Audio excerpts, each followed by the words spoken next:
Kilo FIR लिखवाऊं या मेरी प्यास बुझा के घर जाना चाहते हो?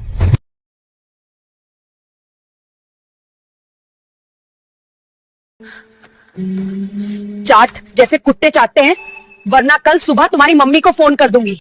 शिकार। पुलिस वाली का जाल। मुस्कान शर्मा थाने की इकलौती महिला कांस्टेबल थी। उम्र 28 साल, कद 5 फुट 7 इंच, गोरी चिट्टी कसी हुई वर्दी में उसका जिस्म ऐसा लगता जैसे कोई बॉलीवुड हीरोइन पुलिस की नौकरी कर रही हो। सब उसे मैडम जी कहते थे, लेकिन पीछे पीछे लोग फुसफुसाते, ये तो जवानी में आग लगाए घूमती है। रात की गश्त पर निकलती तो उसकी जीप धीरे धीरे कॉलेज के पास रुकती। वहाँ देर रात तक घूमने वाले लड़ी डशके जो शराब पीकर या सिगरेट फूंककर मर्दानगी दिखाते, वो उसके असली शिकार होते। एक रात उसने देखा राहुल और उसके दो दोस्त, तीनों 19 से 20 साल के, बाइक पर शोर मचाते हुए आ रहे थे। मुस्कान ने जीप रोकी, टॉर्च की रोशनी उनके चेहरों पर मारी। लाइसेंस आरसी निकालो। तीनों घबराए। राहुल ने हकलाते हुए कहा, मैडम जी बस घूम रहे थे। मुस्कान मुस्कुराई। उस मुस्कान में शिकारी बिल्ली की चमक थी। तीनों मेरे साथ थाने चलो। नाबालिगों को शराब पिलाने और बाइक पर स्टंट करने की सजा भारी होती है। लड़ा के काम गए। राहुल के पापा बड़े बिजनेसमैन थे, अगर केस बना तो कॉलेज से भी निकाल दिए जाते। थाने में कोई नहीं था, सिर्फ चौकीदार को बाहर भेज दिया। मुस्कान ने कुर्सी पर पैर ऊपर रखे, वर्दी का ऊपर का बटन खोल दिया। सजा दो तरह की हो सकती है, या तो एफआईआर लिख दूं, या उसने राहुल का चेहरा पकड़ाकर ऊपर किया, या तुम तीनों मेरी एक रात की हवस बुझा दो। राहुल की आंखें फटी की फटी रह गई, लेकिन उसके दोस्त पहले ही सहमति में सिर हिला रहे थे। मुस्कान ने थाने का ताला लगाया, लाइट्स बंद कर दी, सिर्फ टेबल लैंप की पीली रोशनी। वर्दी का शर्ट उतारा, अंदर काली ब्रा में उसके भरे हुए तयूजा।